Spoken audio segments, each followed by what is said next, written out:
Hello' guys, আকৌ মোৰ অন্য এটি ভিডিঅ'ত আপোনালোকক পুনৰবাৰ স্বাগতম জনালোঁ। আজি আকৌ ওলালোঁ এফালে যাবলৈ, যিহেতু আজি বিশ্বকৰ্মা পূজা। আমাক এফালে বিশ্বকৰ্মা পূজা মানে লুচি ভাজি গোটাইছে, খাবলৈ মাতিছে। তো আমি ওলালোঁ, ওলাই এয়া টমটমতে আহিলোঁ, খুৰাই টমটমখন উলিয়ালে। কিন্তু আমাৰ ৰুমৰ ওচৰতে মানে এই মানুহ ঘৰতে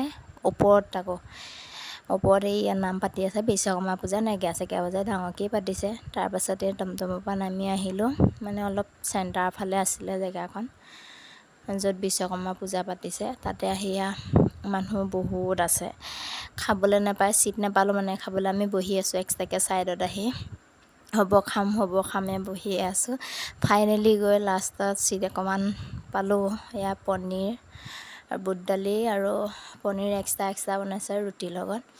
তাৰপৰা খাই বৈ মানুহৰ ভিৰ নহয় জানো, আৰু ভিডিঅ' তাত নকৰিলোঁ। তাৰপিছত এইফালে আমি ঘৰলৈ বুলি আহোঁতেনে দেখিছোঁ এইকেইটা দেখিছেনে, ৰাজহাঁহকেইটা ইপাৰৰ পৰা সিপাৰলৈ গৈছে। ইমান গাড়ী গুৰিৰ মাজতো যে ভয় কৰা নাই।